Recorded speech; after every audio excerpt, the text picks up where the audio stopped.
मैं प्रांशु राठौर और आप देख रहे हैं नेक्स्ट 9 न्यूज।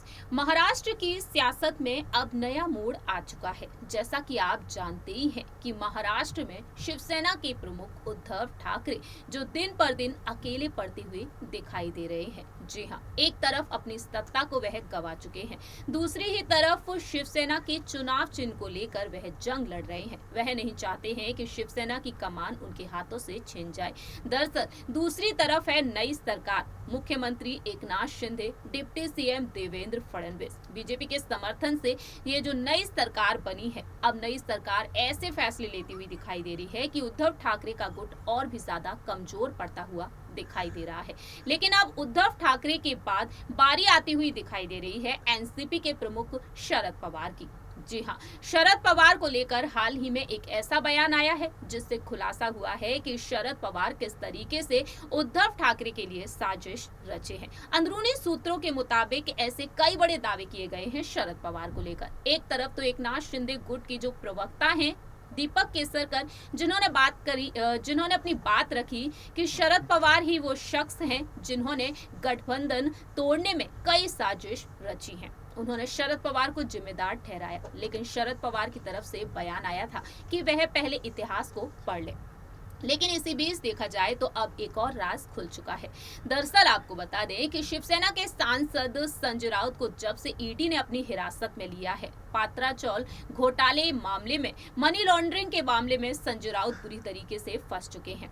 फिलहाल ईडी उनसे लगातार पूछताछ कर रही है, लेकिन इसी बीच देखा जाए तो अब शरद पवार निशाने पर आ चुके हैं। दरअसल आपको बता दें, एकनाथ शिंदे के जो करीबी हैं विधायक, वह इस वक्त कई बात रखते हुए नजर आ रहे हैं, कई बयान देते हुए नजर आ रहे हैं। आपको बताना चाहेंगे इस रिपोर्ट के जरिए कि कैसे अब शरद पवार को लेकर जो खुलासा हुआ है, दावा किया गया है कि संजय राउत के लिए शरद पवार ने किस तरीके से जो प्लानिंग की है और संजय राउत शरद पवार के मोहरे रहे हैं। लेकिन अब उनकी गिरफ्तारी पर वह चुप्पी क्यों साधे हुए हैं? दरअसल आपको बता दें कि हाल ही में एकनाथ शिंदे गुट के एक विधायक जो हैं, जिनका नाम बताया गया है संजय शिरसाट, जिन्होंने यहाँ पर अपनी बात रखी है। उन्होंने कहा है कि शरद पवार ने संजय राउत का इस्तेमाल किया और अब उनकी नजर में उपयोगिता खत्म हो गई है।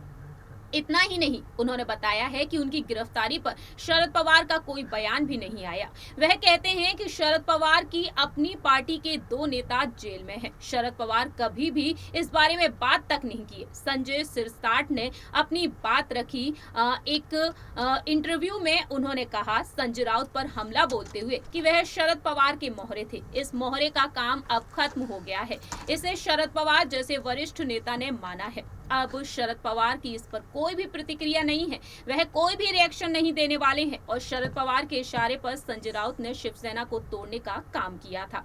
उनका कहना है कि पूरा महाराष्ट्र जानता है कि संजय राउत शिवसेना के बजाय एनसीपी के साथ हैं। वहीं संजय राउत ने हमेशा एनसीपी के लिए मददगार का रुख अपनाया है। ऐसे में अब उनके पीछे शिवसेना का कोई नेता नहीं टिकेगा। ईडी के द्वारा उन्हें गिरफ्तार किया गया और इसके बाद शिवसेना के किसी नेता ने यहाँ पर ये नहीं कहा कि संजय राउत के साथ हैं। उन्होंने कहा कि शरद पवार अपनी पार्टी को आगे बढ़ाने के लिए ईमानदारी से काम करते हैं और शरद पवार का ये कदम अपनी पार्टी को बढ़ाने के लिए उठाया था। वहीं शिवसेना को तोड़ने में वह सफल रहे हैं और ऐसे में वह कहते हैं कि शिवसेना के टूटने के बाद शरद पवार सबसे ज्यादा खुश रहे हैं। इस तरीके से यहाँ पर शरद पवार को लेकर खुलासा हो चुका है। दावा किया जा रहा है, डंके की चोट पर कहा जा रहा है कि शरद पवार ही एक ऐसे शख्स हैं जिन्होंने गठबंधन तोड़ा है और शिवसेना को तोड़ने में भी उनका हाथ है और संजय राउत उनके साथ मिले रहे हैं। वेल, ये तो फिलहाल वक्त के साथ ही पता चलेगा कि आखिरकार असलियत क्या है। क्या वाकई में शरद पवार ने इस